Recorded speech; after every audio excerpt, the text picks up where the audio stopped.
Excellencies, everyone, good morning and welcome to this breakfast seminar on the best and worst places for women in the world. What does the new Women, Peace and Security Index reveal about Ukraine? First of all, I'm really sorry that we are a bit delayed. Technical hiccups, difficult to know when technology wants to or does not want to collaborate, but now we are good and everyone is here and we'll get started. My name is Torin Tryggestad and I'm the director of the PRIO Centre on Gender, Peace and Security and also a senior researcher here at PRIO. And I'm very glad to see that so many of you joined us here today, both here physically in the room, but also the many people who have signed on online. A particular warm welcome to the many Women, Peace and Security focal points working at Norwegian embassies and delegations around the world who are in Oslo this week for their annual gathering. We are very pleased that you took time to include this event in your busy schedule. This event is, as I said, live stream and will also be recorded and hopefully it will be put out on our webpage already tomorrow. So you can all go in and watch it again if you like. So let me now see. Where are we? There we are. A few words about the index.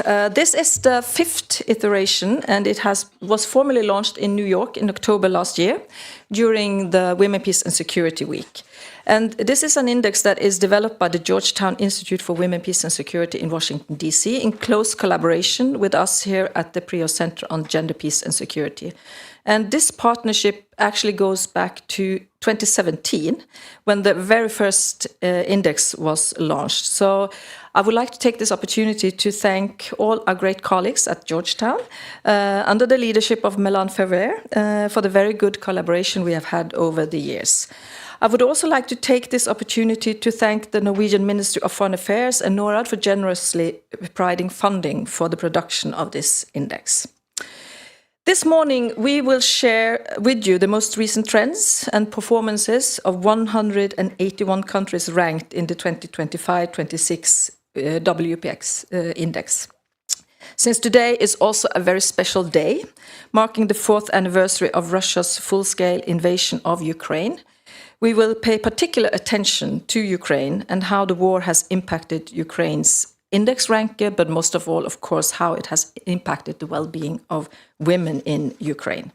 But before I give the floor to the speakers today, I would like to introduce Signe Gielen, the Special Envoy on Women, Peace and Security at the Norwegian Ministry of Foreign Affairs. She would like to say a few words. So Signe, please, the floor is yours.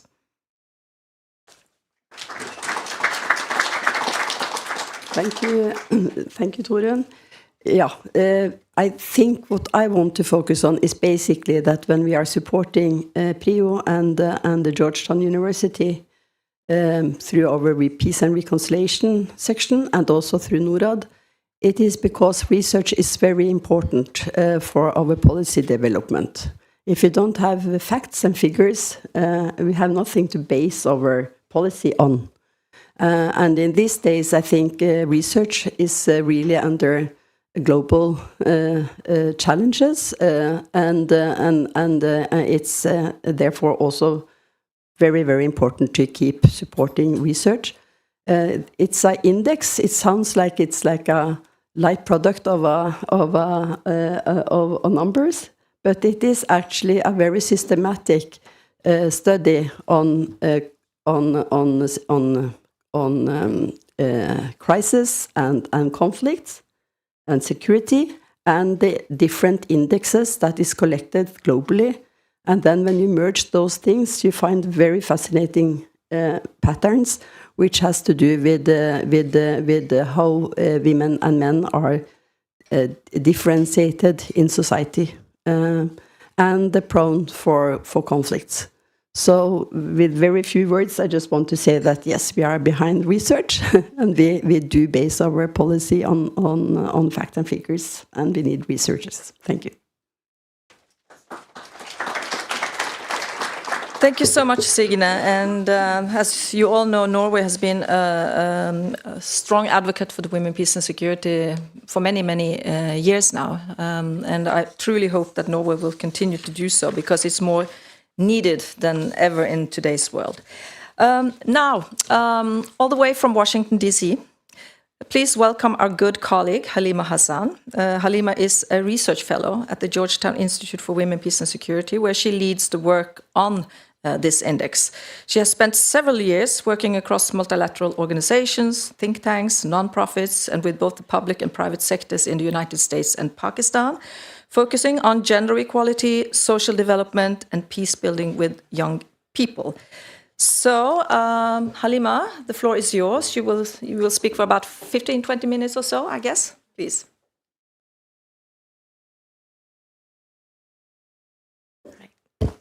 Can everyone hear me? Okay, fantastic. Thank you so much, Tarun, and thank you to all our colleagues at PRIO for inviting and hosting me. And I echo your gratitude both for our Ministry of Foreign Affairs and for NORAD, and also for the audience, including the focal points. Thank you so much for joining today. So as Tarun mentioned, I'm Haleema. I will be presenting on the latest WPS Index. I'm quickly going to switch to our presentation. There we go.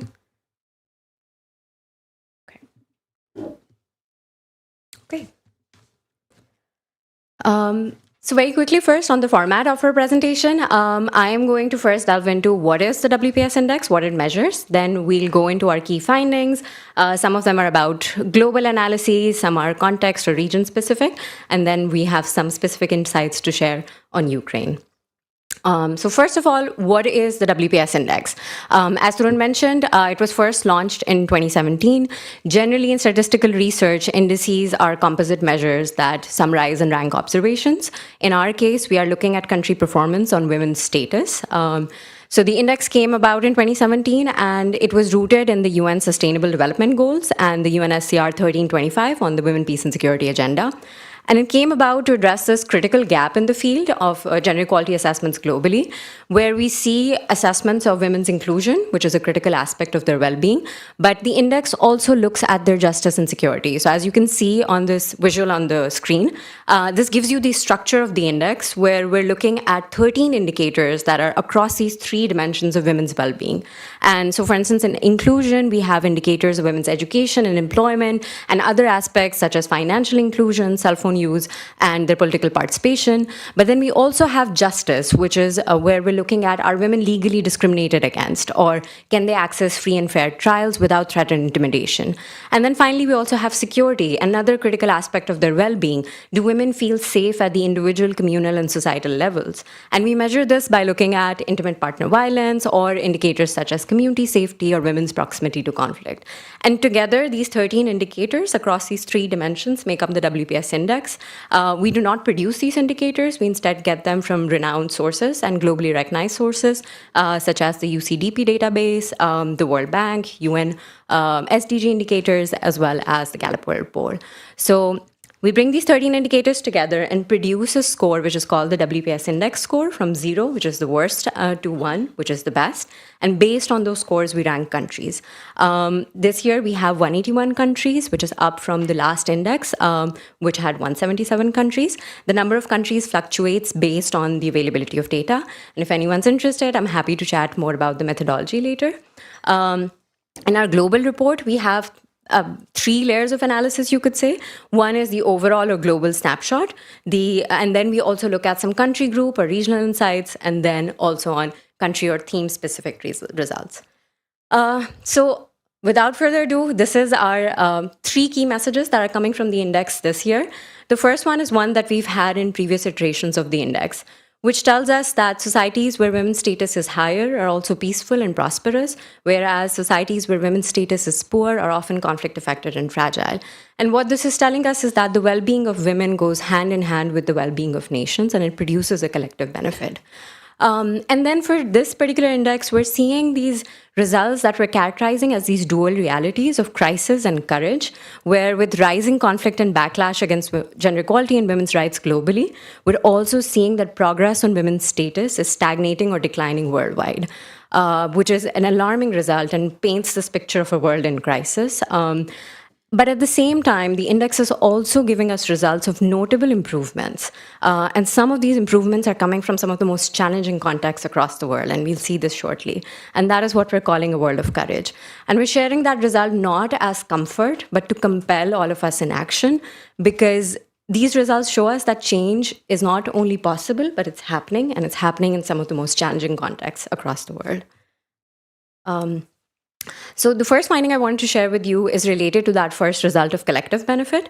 That finding is supported throughout the index, but a key piece of evidence is what you see here, where we basically tested the relationship between women's status as measured by the index and other indices of national outcomes. So you see 4 of them here: Positive Peace Index, Fragile States Index, Human Development Index, and the Climate Adaptiveness Index from Notre Dame.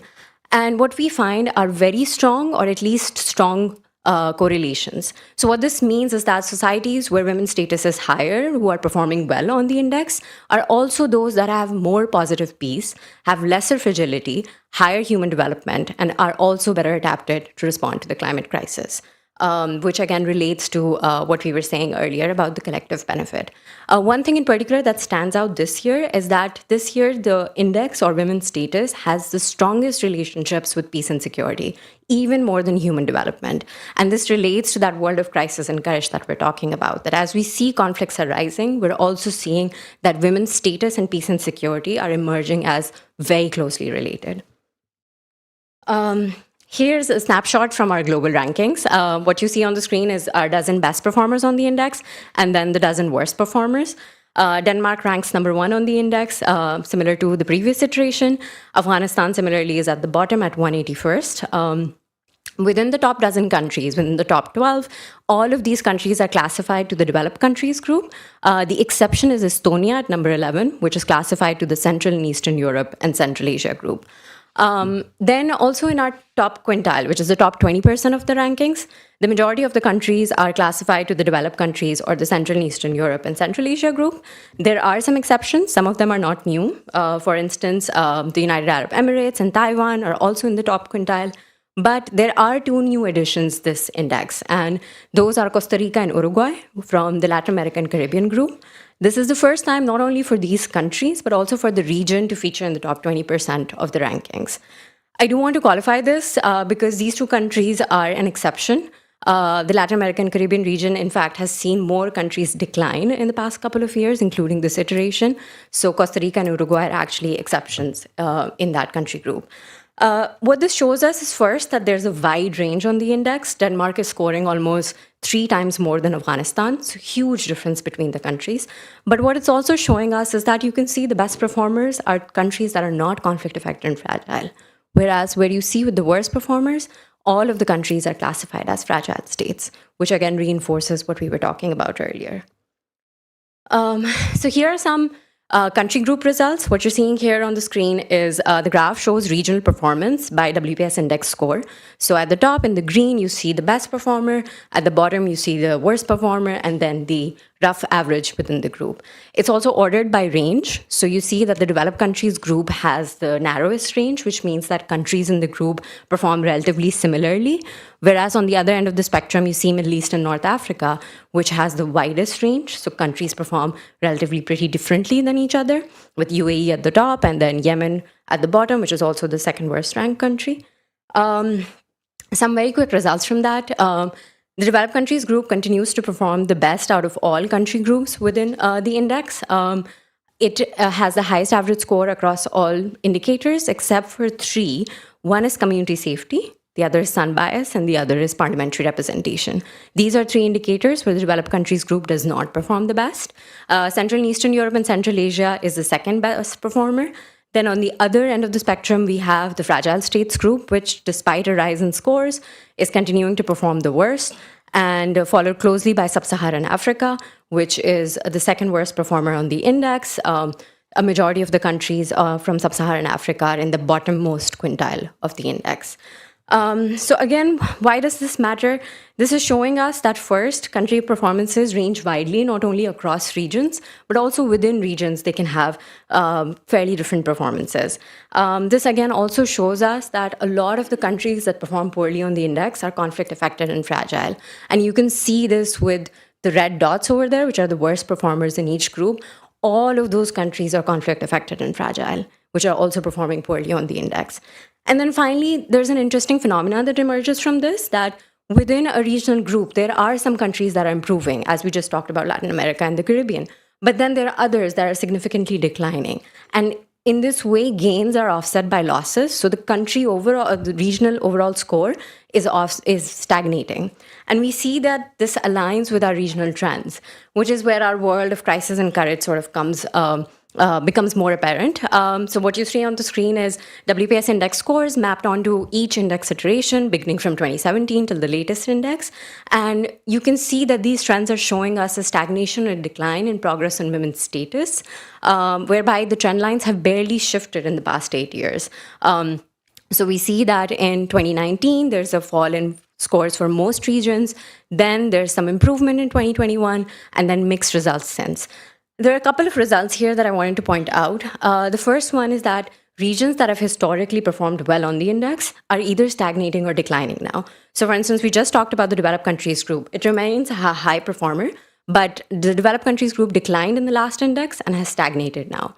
For Central and Eastern Europe and Central Asia, it has declined for a second consecutive index iteration. So these are alarming results because these are historically high performers that are now showing decline on women's status.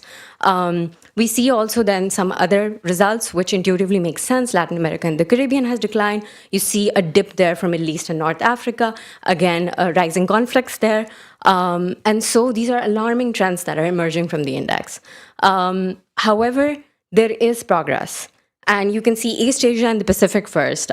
It has had its relatively upward trajectory, has made investments in improving women's status, despite some conflict, despite continuing challenges. And then something that was for me personally surprising and hopeful is that we also see, albeit small, two rises in scores coming, particularly this iteration, which is from fragile states, which is our worst group, and then from sub-Saharan Africa, the second worst group. And these are seemingly unlikely places where progress is emerging. And when we did this analysis, we also looked at, okay, what are the top 10 countries that have improved their WPS index scores since 2017? And we found that the Republic of Congo and South Sudan were the top 2 in that 10 list. So that's not to say that these countries are not experiencing horrific conditions for women and extreme conflict, but that even within those circumstances, there is change that's coming for women's status. And that's also a hopeful result and also something that we want to explore more and do more research and analysis on what is driving change in these extremely challenging conflicts for women. One other thing I wanted to mention, within those top 10 countries that have improved on the index the most, half of them are from sub-Saharan Africa, and half of them are classified as fragile states. So again, very hopeful, very interesting results that are emerging. But if we go to the indicator level analysis across these dimensions, we see that mixed bag of crisis and courage constantly coming through. So for instance, with the inclusion dimension, I can give an example for education. There are some high performers. You'll see areas where women have 13 years of average years of schooling. But then globally, the global average for women's average year of schooling is 8.4 years, which is 4 years short of completing secondary education in most parts of the world. Somalia, which is in the Middle East and North Africa and also a fragile state, has the lowest mean years of schooling for women in the world at an average of 0.9 years. So there's this incredibly mixed bag. Similarly, we see for employment, sub-Saharan Africa performs exceedingly well. We have Burundi in sub-Saharan Africa, also a fragile state, which is tied for number 1 for women's employment in the world. But then on the other hand, we have Middle East and North Africa and South Asia, where women's employment is abysmally low. There are also nuances within this. So for instance, with Burundi, 90% women employed, but then most of them are in the informal sector. So there are also these nuances that emerge. Then if you go to the security dimension, similar examples of there are some improvements, but despite these improvements, for instance, for community safety, over 1/3 of women worldwide report feeling unsafe walking at night in their communities, which is an alarming result. Within this group, developed countries is a group that does not perform well within community safety. Actually, East Asia and the Pacific is the best performer. Another indicator from security is political violence targeting women. And again, we see some improvement, but it's very, very limited. women in 94 countries are still subjected to political violence. And this does not measure online violence, which is growing and emerging as a huge threat, and also does not account for threats and intimidation. So even removing those, there are 94 countries that are reporting public events of violence against women that are politically motivated.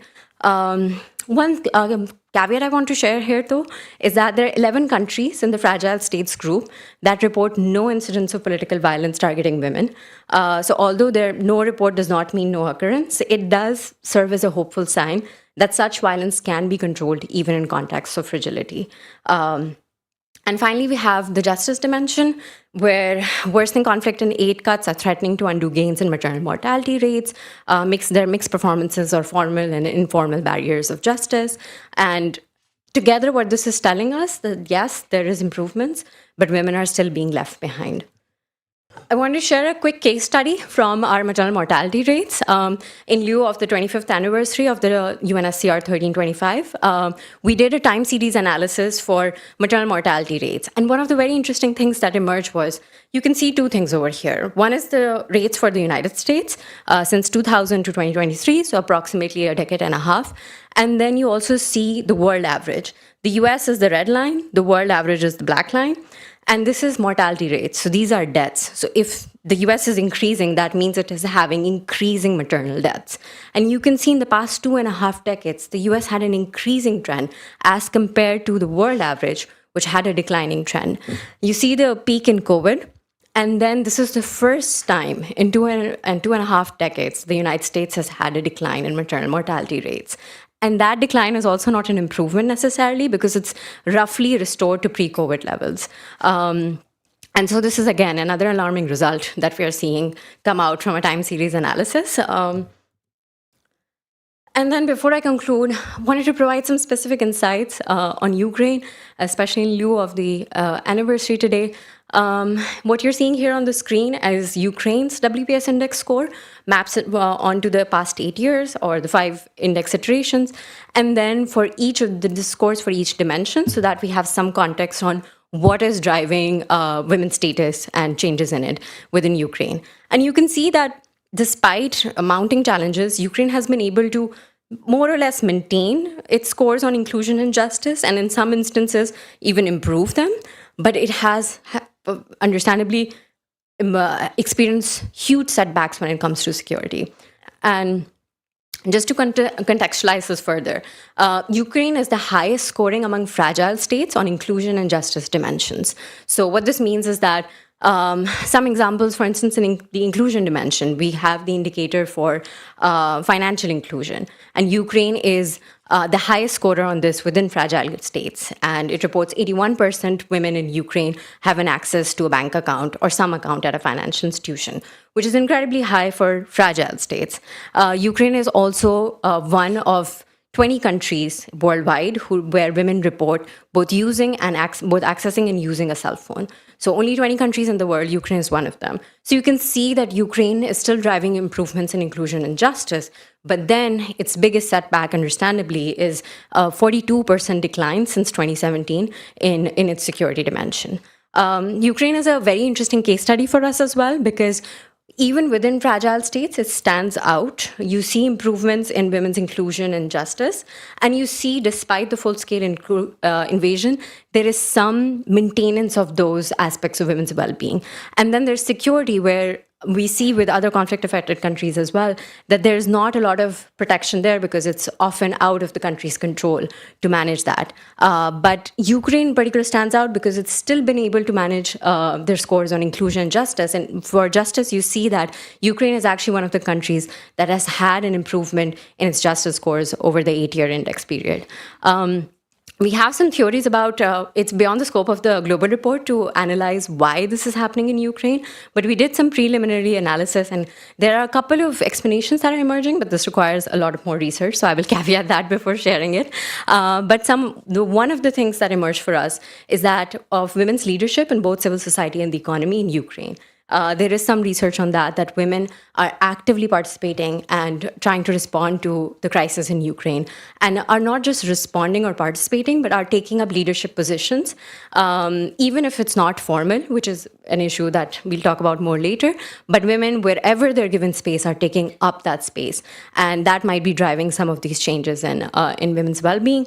There are other explanations for this as well. It might be the type of conflict that Ukraine experiences compared to other fragile states.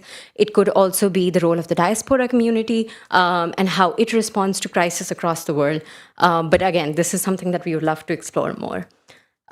So in conclusion, first we have the crisis as conflicts seem to reach a historic high, and Siri will talk about this shortly. Progress on women's status seems perilously close to a historic low, with stagnating trends and reversal of gains.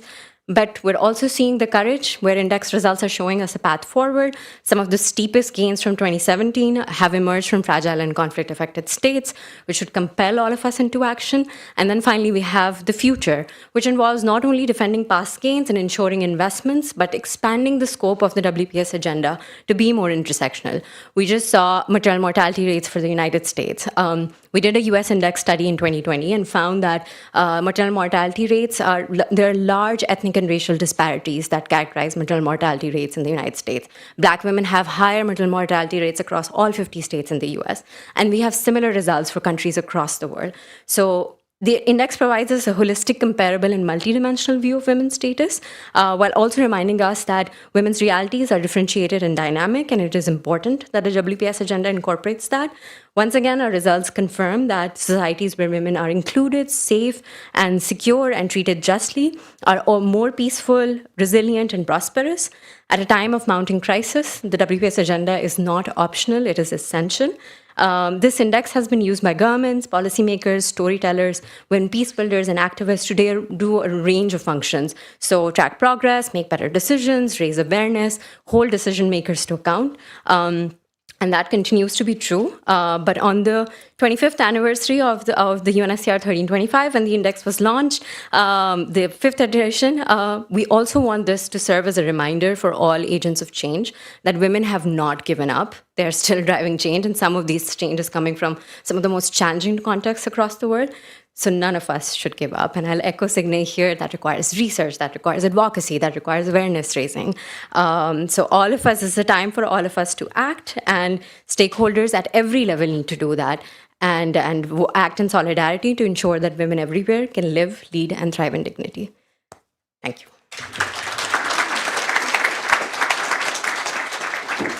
Thank you so much, Haleema. Women have clearly not given up. I think that's so true. We'll move straight ahead to the next speaker, which is my good colleague Siri Aas Rustad. She is a research director and research professor here at PRIO. Her research interests are, among others, conflict trends and conflict dynamics, conflict related to natural resources, ceasefires, and the human consequences of conflict, particularly for women and children. She leads the work on the Women, Peace and Security Index here at PRIO, and is responsible for providing the conflict data that goes into the index. And she has provided the much referenced data on the number of women in the world living in proximity to conflict, which you probably have seen almost everywhere these days, cited in reports and in all sorts of speeches by politicians. Siri, I just give you the floor so you can share a few thoughts and reflections with us on the conflict data.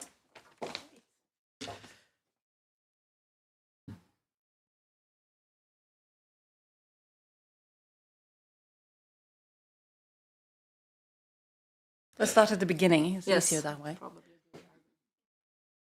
So thank you. I'm so happy to see so many people here.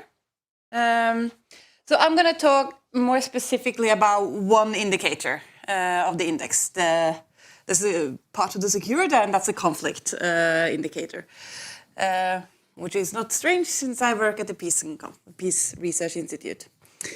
So we, in the index, we use an indicator which looks at women's proximity to conflict. But to explain how we get to that number, I'll talk a little bit about what the conflict picture or landscape look like today. I think we all have this feeling, right, that the world is becoming worse. The conflicts are becoming bigger, there are more of them. And I think this graph actually confirms that feeling. This graph indicates the number of people killed in conflict from 1990 up until 2024. I need to point out that what is measured here are what we call direct deaths. So that are people killed on the battlefield, not only soldiers, but civilians as well. But it doesn't include the indirect deaths. Those people who die from starvation, lack of health facilities, lack of infrastructure. So these are people killed in conflict that we can document are killed. That's why the numbers might be lower than expected, but the trends still show us what's going on. So what we see is that in the past 5 years, we have had a large increase. And it is actually the highest number since 1994, when we had the Rwandan genocide. The past 5 years or 4 years, 2025 will be included, will be higher than this, but we haven't the data is not ready yet, have been the highest since the 1980s. And what is also special and what we see is driving this trend is that we, all through the 90s, there have been some big conflicts. Right? Every 4 and 5 years, there is a big conflict that's going on. You got Ethiopia, Eritrea in the 2000s. You have Sri Lanka. But what we see in the past years is that you see more and more big conflicts coming at the same time. As indicated on this graph, we had Afghanistan, Yemen, Ethiopia. Ethiopia was a conflict that hardly people knew about. It was so huge. It's probably bigger than all of the other conflicts we have had in the since the 1990s. Then, of course, Russia, Ukraine, and now Gaza and Palestine. And these are driving these numbers. So what we do is to not only look at people killed, because that's one way of looking at the number of conflict or number of intensity of conflict. We look at number of people and number of women affected by conflict. And the way we do this is that we look at this map. We don't just look at it, we actually do something with it. So what this map indicates is that all the countries that are colored blue are countries where we have a conflict event. And when we talk about conflict here, we include both what we call state-based conflicts. These are civil wars and international conflicts. Non-state conflicts, which are conflicts between non-state groups fighting. And we see an increase in this type of conflict, but also one-sided conflicts. So non-state groups or governments killing people, without it being a stated conflict. So all of these blue countries have experienced any of these type of conflicts. But we look at all of the red dots. This is where the conflict happens. So the data that we have indicate the longitude, latitude for where these conflicts actually happens and all of these events. So when we measure number of people and women living close to conflict, we basically draw a circle around each of these events of 50 kilometers. And we assume that 50 kilometers is a nice measure on how wide conflict would affect. And then we basically count people living within these conflict zones. So that's how we create this number. And this is how it looks for women. In 2024, 676 women were living in these conflict zones. We're living somewhere 50 kilometers close to where someone were killed in conflict. That's 1/6. That's 1 in every 6 women in the world. So that would be a fairly big share of the people in this audience. That's 17% of the world's female population. So, but of course, most of these women live in conflict areas where few people are killed. So from the top dark blue line until the bottom more, or the light blue one in the middle, these are women who live close to where 1 to 25 people were killed. But it's also important to think that it's so much better to live in a place where no one is killed than one person is killed. That's why we include sort of a low threshold. So the light blue line indicates women who live close to places where more than 25 people were killed. And that's more than 250 million women. That's also a quite big number. And then the orange line at the bottom indicates women living close to where more than 100 people are killed. That's a lot of people in 1 year within 50 kilometers. And that is still 112 million women.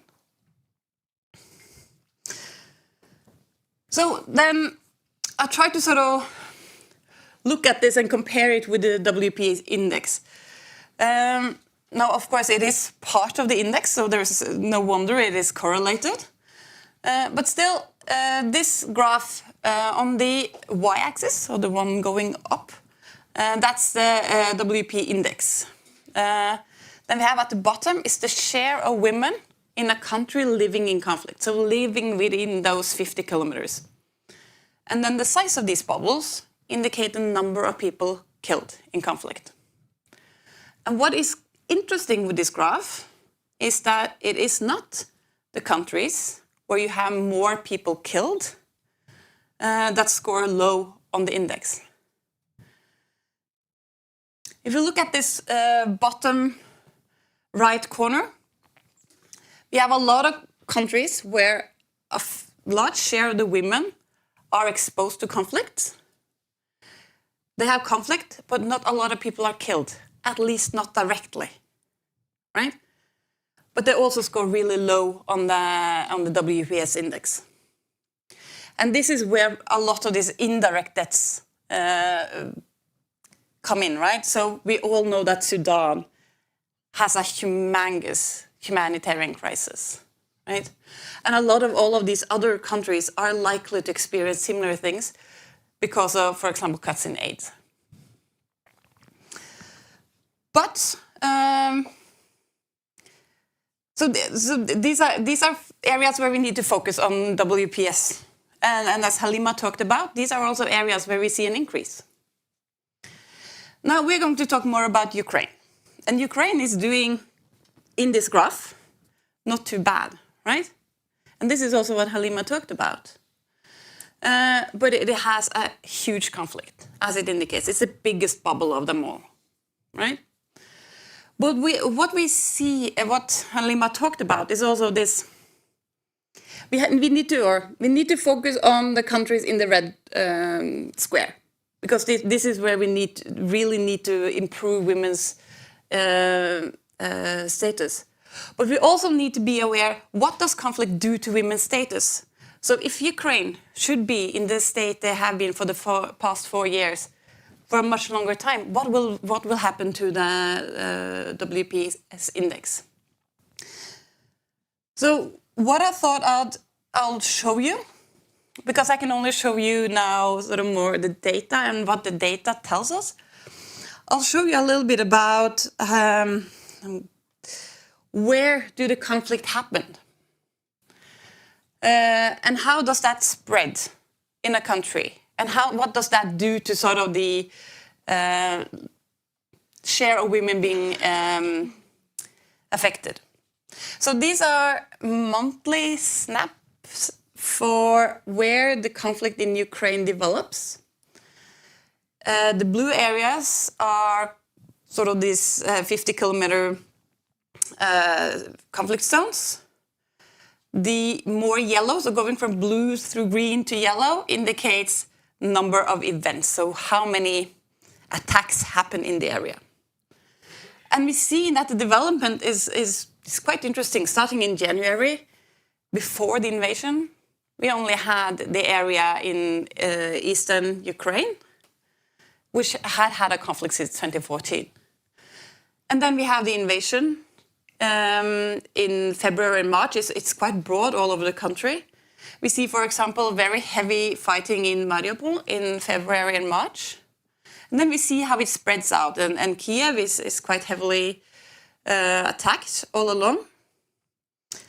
when we go towards sort of the end of the year, we actually see that it's retracting a little bit. It's not as covering as much of the country anymore. This is for 2022. This is for 2023. Unfortunately, I don't have the 2024 maps. But now we see that the conflict is spreading all over the country. It's manifesting more in the entire country. And we know that that's what happened in 2024.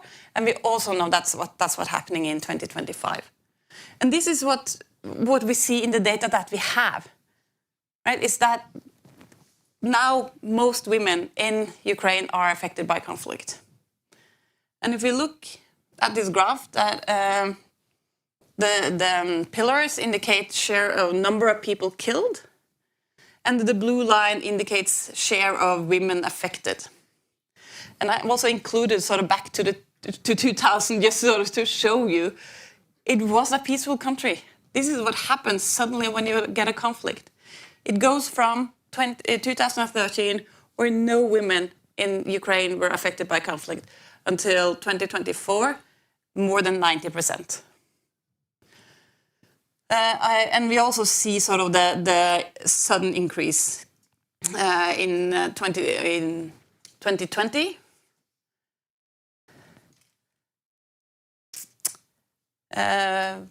Yeah, I can't really see my own slides from here. But then we also see, you see that the bar for people killed are the highest in 2020, but then it goes down, but the number of women affected goes up. And this is what I showed you with the maps, right? It's spreading more. I have added 2025 to this. These data are not ready, but I've looked at them.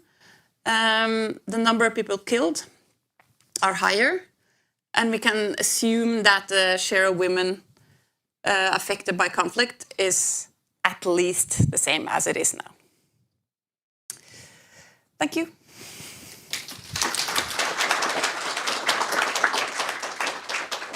There's a lot of food for thoughts in these numbers, that's for sure.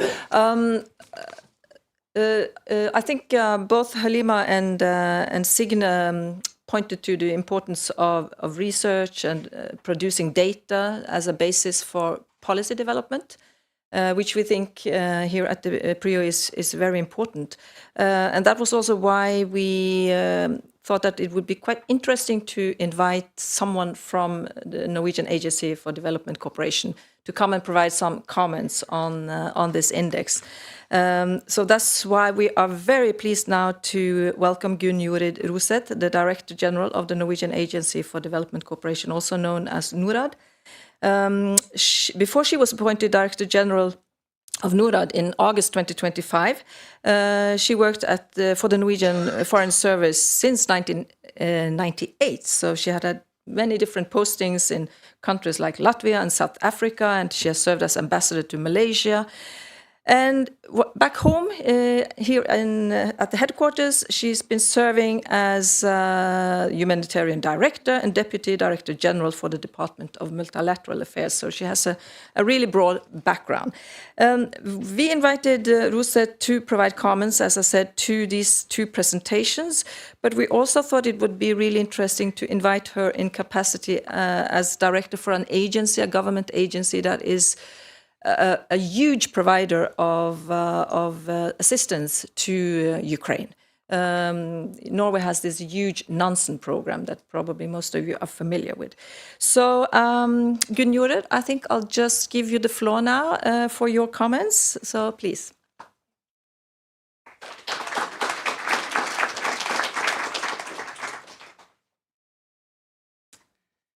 Good morning, Excellencies, dear friends, colleagues. And I think I can make it easier for you on your speaking points. When you thank us, you can just thank Norway, because MFA and NORAD, we are one in this regard. So it's it's a Norwegian support. So thank you so much, colleagues, and also for sharing your knowledge on the important issue of women, peace and security, and the data that we need to also address this issue on the policy side, but also in providing quality development assistance, which NORAD is in charge of. And I will focus my remarks on Ukraine this morning, since we marked the 4 years since the full-scale invasion of Ukraine by Russia today. So this has been 4 years of air raids and blackouts, 4 years of destruction, displacement, and uncertainty. I think we all have the pictures also on our mind of people freezing in Ukraine these days. One of the speakers at our NORAD conference some weeks ago said that Russia is now trying to freeze us to death. But also throughout these years, we have seen 4 years of extraordinary resilience. And throughout this challenging time, Ukrainian women have held families together, kept communities running, and ensured that businesses and institutions continue to function. Over 100,000 women have joined the Ukrainian armed forces, which is more than the Norwegian army in total. Their leadership has been crucial to Ukraine's independence. That is why it matters that we gather here today, 4 years into this war, to reflect and to launch the Women, Peace and Security Index, also focusing on Ukraine.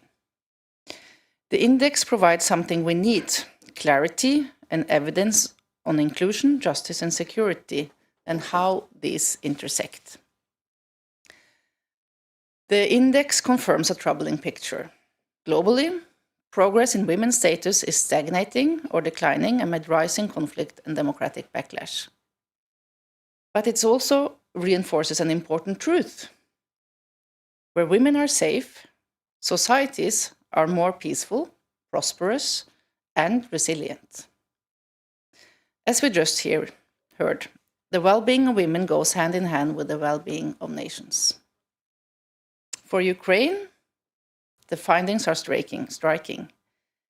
Despite being one of the deadliest conflicts in the world, Ukraine performs comparatively well on inclusion and justice.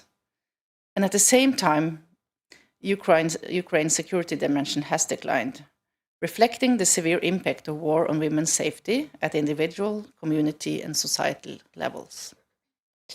This contrasts institutional resilience alongside collapsing security shows that the climate for inclusion is there and should be taken advantage of in all of the Nansen program's work. It also stresses the importance that women in conflict-affected areas in Ukraine should not only participate, but influence decisions on security and recovery. So, for Norway, the index is a useful tool that helps us identify gaps, sharpen our priorities, and strengthen accountability. And it reminds us that women's participation is not a soft issue, it's a stability issue. A few words on the Nansen program. So through this program, a support program for Ukraine, Norway works to ensure that our support is right-based and inclusive. We integrate the Women, Peace and Security agenda across our efforts by strengthening women's participation, protection, and access to justice in humanitarian response, democratic governance, and recovery. Norway supports life-saving assistance, including emergency shelter, protection services, legal support for displaced families, many of them women and children. Our partners ensure that services are designed to address gender-based risks in displacement and crisis. Research shows that peace agreements are more durable when women participate. Economies recover faster when women are included, and democracies are more resilient when women have a political voice. Through the partnership with UN Women, the Nansen program strengthens women's political participation and leadership at national and local levels. Since last year, the program has supported more than 300 Ukrainian civil society actors who defend rights, fight corruption, and protect the free media. At the same time, the program invests in preventing and responding to gender-based and conflict-related sexual violence. Norway, it's the largest donor to UN action in Ukraine, supporting survivor-centered legal health and justice response. I also talked about the energy crisis, so restoring energy systems is essential to the country's survival and recovery. We also promote the inclusion of women in this traditionally male-dominated sector. And I had the pleasure of meeting many of these women in the energy sector last fall when I visited Ukraine. And during my visit, I also experienced the war up close. As we just saw, it's spreading across the country. I met the workers at the power plants who, despite the risks, show up every day to ensure that Ukrainians have heating in their homes.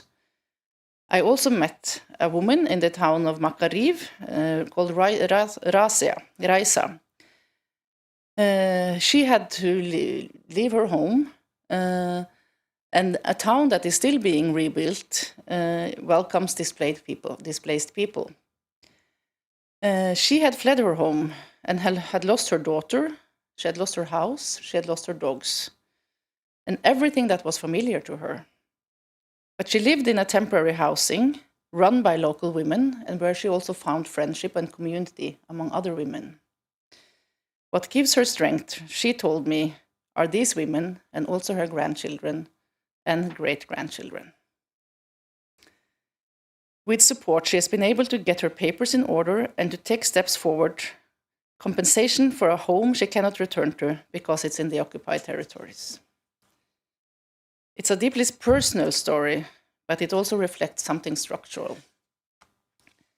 The Women, Peace and Security agenda is often discussed in terms of policies, participation, and peace processes.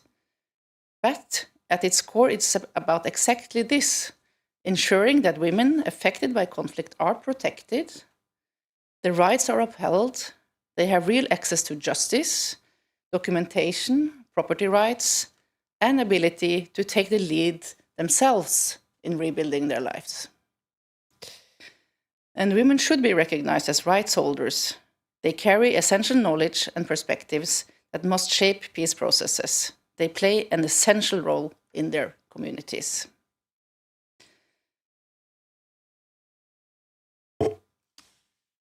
So, 4 years into this war, we might feel a sense of fatigue, maybe in Ukraine and internationally, but stepping back now would come at a much higher cost.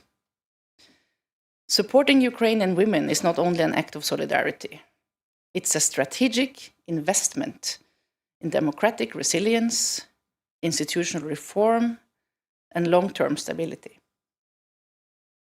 The Women, Peace and Security agenda is not a side agenda, it is central to Ukraine's future. Norway remains committed to standing with Ukrainian women, not only in crisis, but in the rebuilding of a just, inclusive, and accountable peace. Thank you.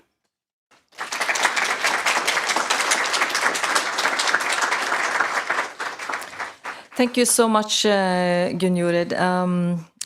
Gunjorid, she has unfortunately to leave us for other important tasks, but we will go on, and I will now invite the speakers plus Anna Jabotarova to join me here on the podium. I was thinking that we should have maybe a small panel conversation. Since we are running a little bit behind, we might make that panel conversation a bit shorter to allow for questions. But to kick us off, please, Haleema and Siri, if you can be seated. Anna Jabotarova, she will, yes, you can stand there if you like. She will share some reflections. Anna, she is a sociologist and senior lecturer at the University of Oslo. She completed her PhD in area studies in 2025 with a dissertation on social unity and belonging in wartime Ukraine. And she is also a researcher at the Norwegian Institute of International Affairs, also known as NUPI. Her research focuses on identity, political transformation, and societal cohesion in contemporary Ukraine. Anna, we are very pleased to have you here today. I know this is an emotional day for you. Dear Excellencies and esteemed colleagues, thank you very much for having me here today and having this opportunity to provide my thoughts and comments on such an important and rich material and index. So first of all, I'd like to emphasize that the WPS index is a very valuable tool that combines multiple indicators that links gender equality to peace and security, allowing systemic comparison across countries and over time that helps us to identify structural patterns and keep women well-being and safety on the policy agenda. At the same time, as any composite index, it inevitably reduces complex political and social dynamics to aggregated indicators that may potentially obscure local nuances and internal variations. And I will talk a little bit about the case of Ukraine in this context. So, as we could see, and as it was presented to us in a very nuanced way, Ukraine is ranking quite low on the WPS index that reflects the sharp deterioration in women's security since 2022 and the profound human impact of the war. So Russia's full-scale invasion that started exactly 4 years ago has resulted in the destruction of critical infrastructure, the displacement of millions, and the deaths of tens of thousands. Beyond material devastation, the war has generated widespread insecurity in everyday life that affects access to healthcare, education, and social services. There have been numerous reports of war crimes committed by Russian forces, including torture, indoctrination, and trafficking of Ukrainian children, as well as documented cases of conflict-related sexual violence against women and men. These realities fundamentally shape the security dimension, and we see it reflected in the index. At the same time, as it also has been shown to us, Ukraine performed much better in earlier editions of the index, even though the war in Donbass has been going on since 2014 with varying intensity. So despite being in the war earlier as well, in 2021-22, Ukraine ranked 66, which is much higher than current place. So the sharp decline after 2022 reflects not so much the rollback of gender reforms, but rather the shift from localized to full-scale war, which affects the entire country. And we've seen 3 measurements of the index, inclusion, justice, and security, that are equally weighted. But at the same time, when a country experiences full-scale war, the security dimension declines and significantly lowers other overall score. And a very interesting indicator, the proximity to conflict, shows us that over 90% of women and girls are living within the 50 kilometers of an armed conflict event in Ukraine. Here I'd like to comment on the fact that, of course, no part of Ukraine is safe today, and the entire territory is within missile or drone range. But at the same time, I'd like to point out that there are some differences in the exposure to destruction between, for example, occupied territories, frontline communities, and cities and villages in the rear. So, just to put it another way, living in Kherson cannot be compared to living in Lviv or Uzhhorod in terms of the frequency of shelling and the level of damage. So to give you a different measurement that can show you this diversions, the Transcarpathian region has experienced, since the full-scale invasion, around 750 hours of air alerts, while in the Donetsk region, this figure exceeds 14,500. And let us not forget that 3.7 million people are internally displaced, so they have moved to relatively safer regions within the country. So this measurement is very interesting and important when it's used on the macro level, but at the same time, if we look at the internal dynamics, we should pay attention to the differences in the intensity or directness of this danger within Ukraine, and also, I think, within other conflict-affected countries. If we look beyond the overall score, the picture becomes also quite nuanced. Within the WPS dataset, Ukraine performs relatively strong in financial inclusion, telecommunications, and maternal health. Ukraine has also made particular progress in political realm by adopting the National Action Plan and promoting important reforms such as the criminalization of domestic violence and the ratification of the Istanbul Convention. For example, in 2025, Ukraine ranked 62 out of 148 countries in the Global Gender Gap Index, which shows improvement from 84th place in 2022. As it was already mentioned, women's contribution are reshaping Ukraine's wartime and civic landscape. 100,000 women serve in Ukrainian army. Many have entered previously male-dominated sectors. And also women have started more than half of sole proprietorship business in 2024. They also lead humanitarian and civil society initiatives across the country, including documenting war crimes. Still, there are serious challenges. Women are underrepresented in politics and senior decision-making positions. The double burden of paid work and unpaid care has intensified, particularly for displaced women and single mother.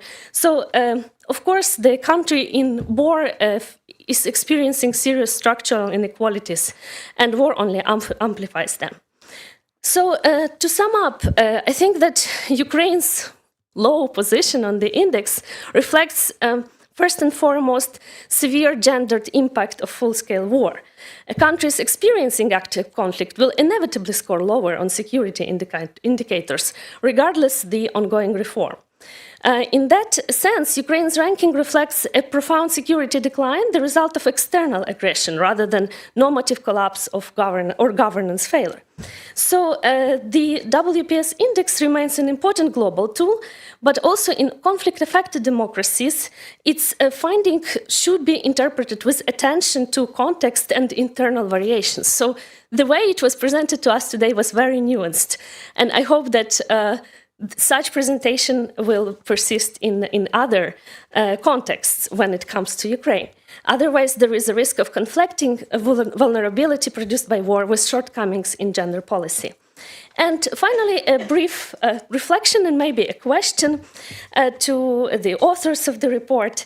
In this report and also in previous ones, developed countries are treated as a separate category, while most other countries are grouped geographically.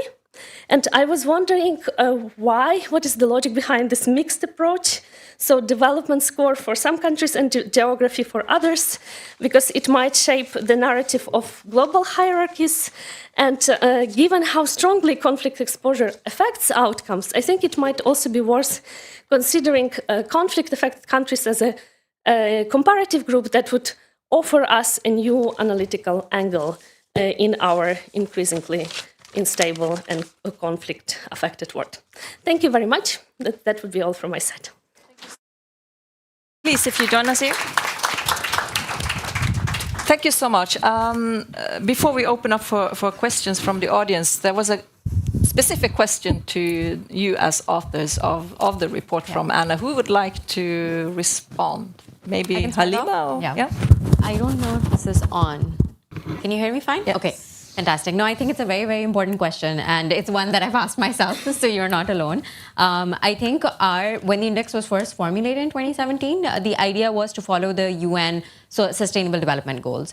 And based on that, we follow UNDP's classifications of country groups. So we look at different country groups, including geographical regions, but the developed countries group we take out of the income indicators because of the alignment with SDGs. However, having said that, I resonate with your point about global hierarchies, and I think that one of the ways that we're trying to approach this is still aligned with the SDGs because they serve as very important measurements and tools to track progress and hold decision makers accountable.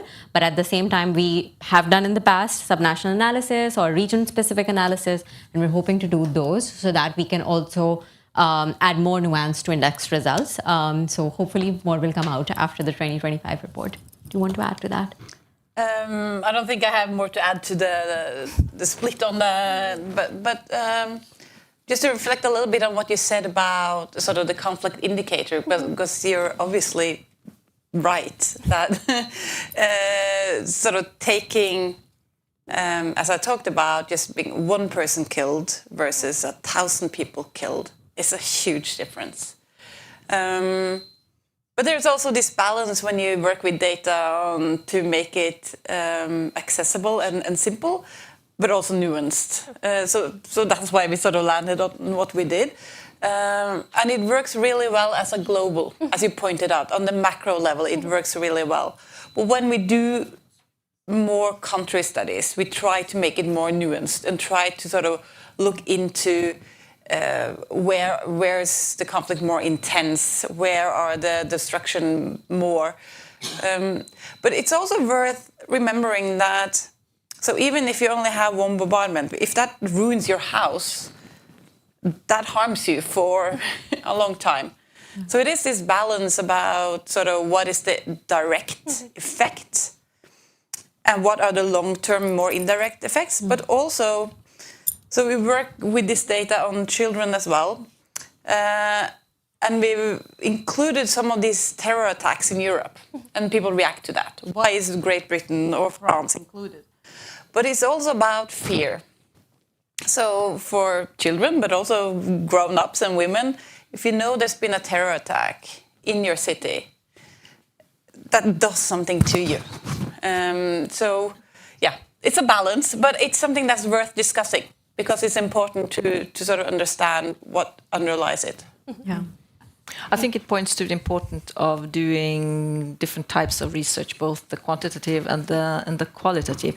I would like to open up now for questions from the audience. And would you please say your name and institutional affiliation?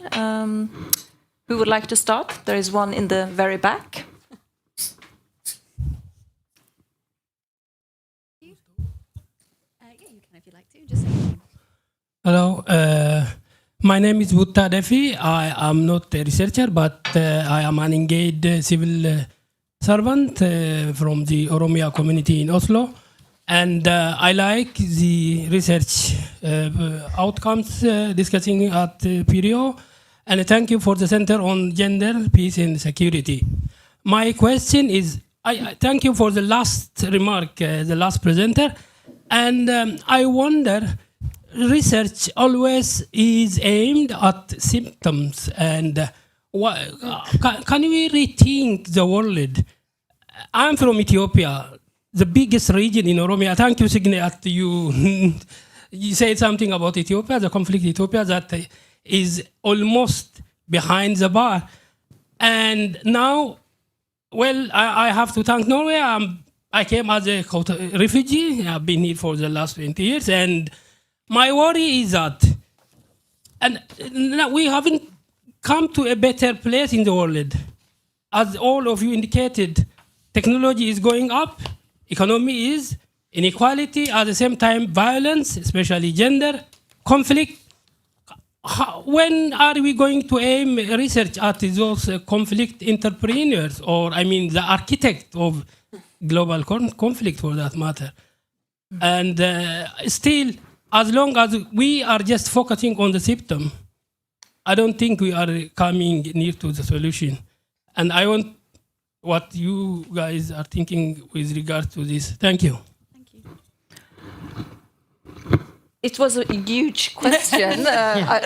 Would any one of you like to respond? Sure, I can try. I think you make a very valid point that it's just talking about that the world is becoming worse is not helping. But I'm not sure I completely agree that we only look at the symptoms. Maybe we do it here. Here we're presenting data, and I am a strong believer of data being important to talk about and present and understand for us to understand what's going on. But here at PRIO, we do research a lot more than just the data and the symptoms of conflict. We have research on a broad aspect of gender, which has been talked about peace process, about culture, about now I'm drawing a blank, but it's humanitarian aid, education. So we do, and also the actors. As you mentioned, the architecture. Why do they start conflict? What are the causes behind conflict?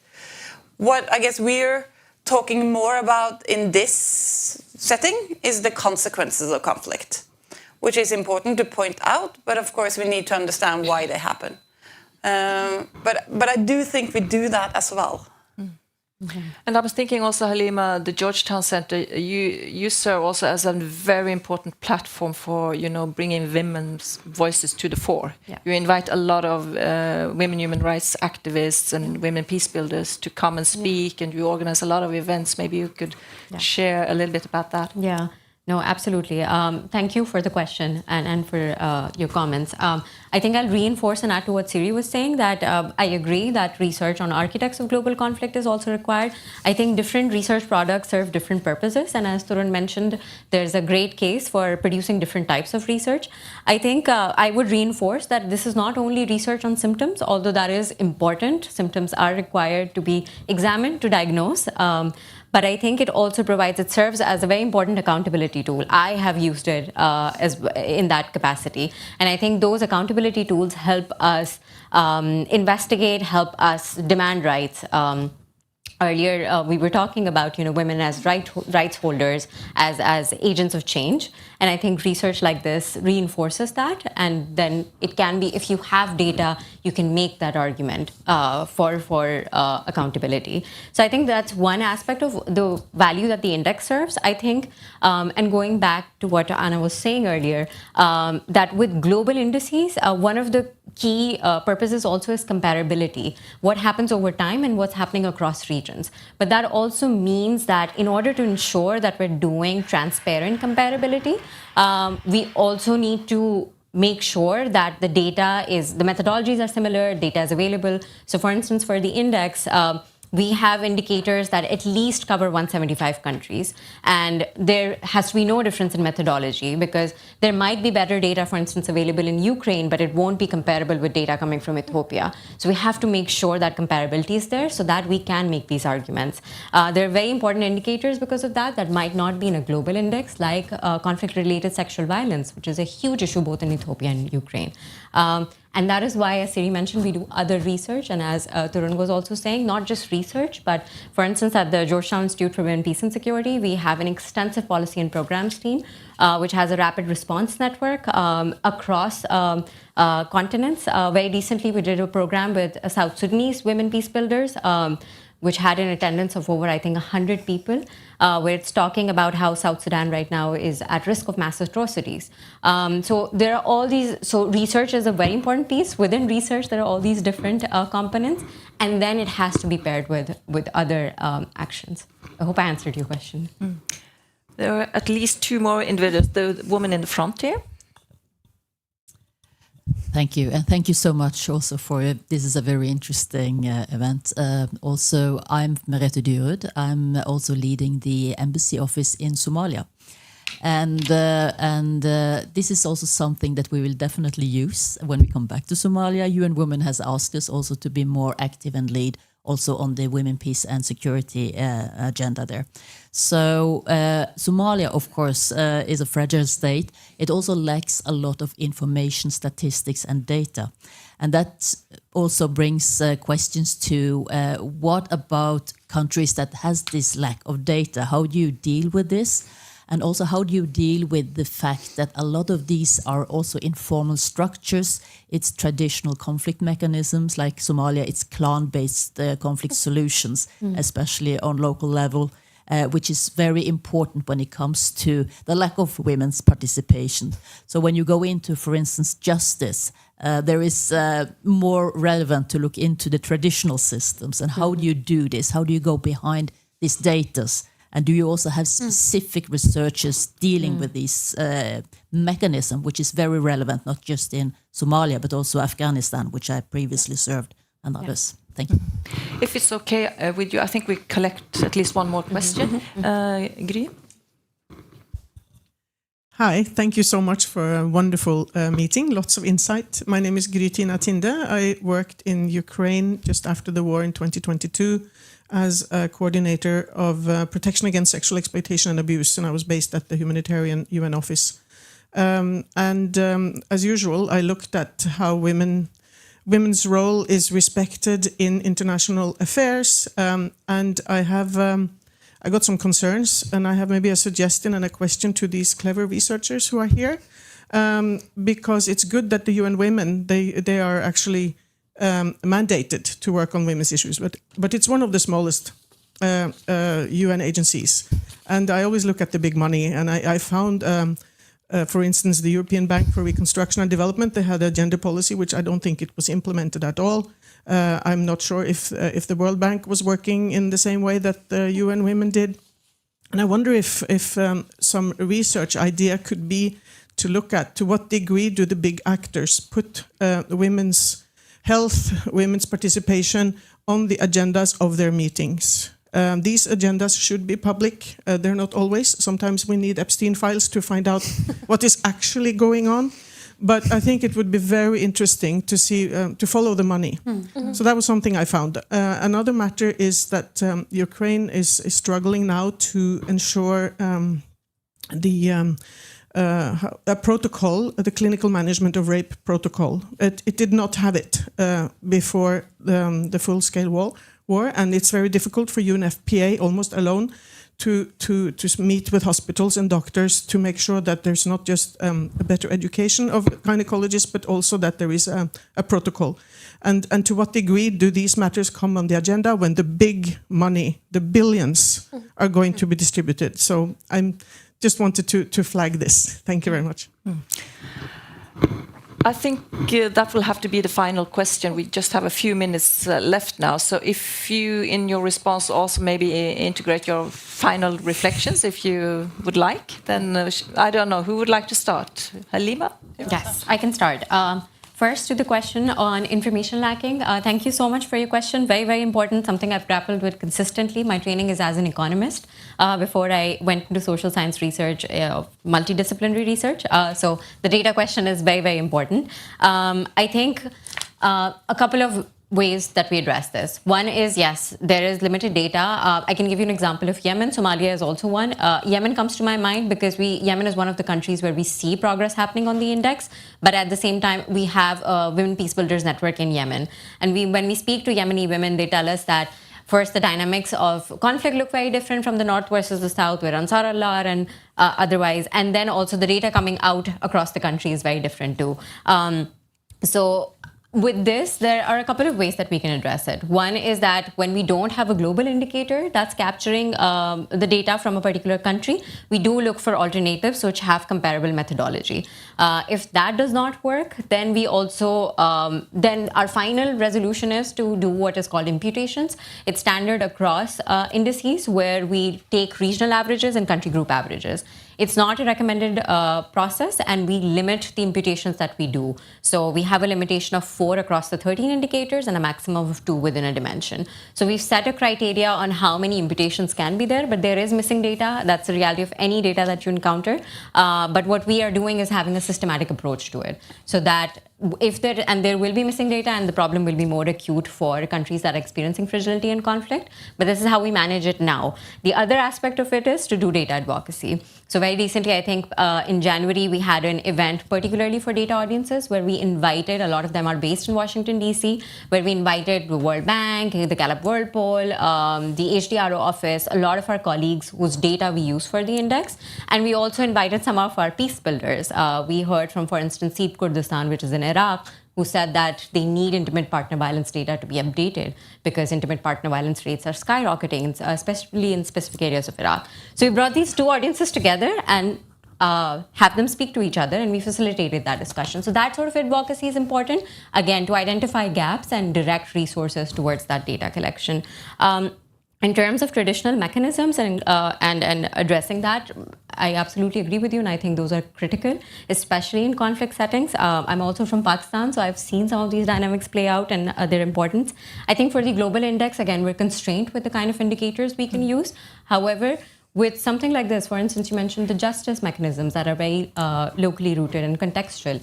Outcomes of that, and this is why it's important to have a multidimensional index, outcomes of that will be reflected in other indicators. So let's say if there are local disputes that are resolved through traditional mechanisms, if there's a dispute that's resolved, women will maybe report higher safety rates as opposed to disputes that are not being resolved. So we might not see any change in the access to justice or legal discrimination indicators, but we might see changes in women's employment or whether they're owning a bank account or how safe they're reporting to be in their communities. So eventually that change will reflect in the index, and which is why we have these 3 dimensions and we don't only look at inclusion. And again, having said that, it is very important to have follow-on research. So again, those are things that we're looking at and we're very, very interested to do more research on, contingent on resources. I think on the comments from our colleague who spoke about working in Ukraine after 2022, I think I'm in agreement. I think it's very, very important. There are some global data sets that look at, transparency about global aid, about the kind of efforts that have been. Yes, some agendas are public, others are not. Again, this is part of advocacy that we do at the Institute. We recently had an event in London which had a broad audience, and we work with survivors of sexual violence in Ukraine. So we invited them to join us there.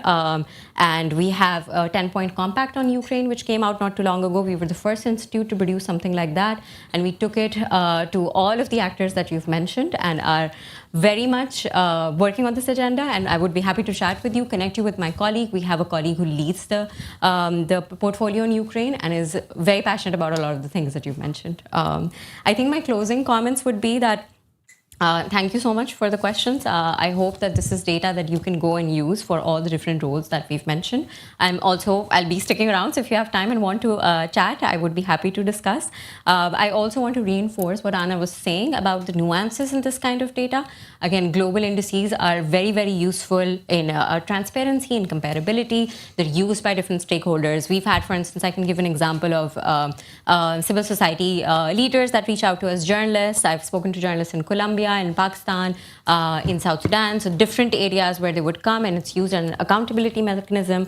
We've worked with a lot of our colleagues and diplomatic missions who want to use this data to improve their ranking, to understand where they can do better. So all of these different varieties of use for global indices, and at the same time reinforcing that we need different types of research products. We need follow-on research using the index data. There are several areas that we've identified, and Siri and I are also working on this together to do more follow-on research so that we can build on. This is a global snapshot and it's critical, but there's a lot to build on.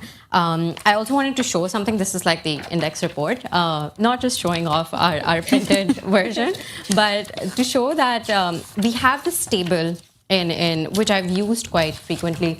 We call it the traffic light visualization. So it's red, green, and yellow, you can see here. And this has all of the countries, all of the indicators, and it tells countries where they're stagnating or have the best possible score, and where they're improving and where they're declining. So it's a quick resource. I have had different officials come from different countries and ask, but what about, where am I going wrong? So this is like one way that we can approach them and talk about specific indicators to look at, and then also, of course, to mention that there are several aspects to women's well-being. But thank you so much, Haleema. Since we are going over time, I think we'll just have to end there, if that's okay with you, Siri and Anna, unless you had anything burning. Maybe, Anna, did you have a burning final comment?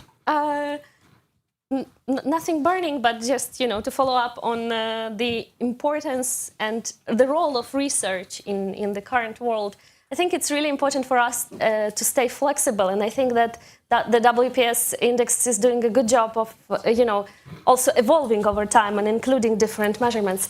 And just to bring you an example from Ukraine, lots of my colleagues who are sociologists, historians, and who worked with oral history before, they are now engaged in documenting war crimes, and they are changing their role as researchers to actually potentially contribute to the perspective of justice in the future. It is not given yet, it is not 100% yet, but we as a researcher can do really a lot, also thinking strategically about a more just world in the future. I think that's an important reminder and encouragement to all of us in academia. Thank you so much, Haleema, Siri, and Anna. And thank you all for coming.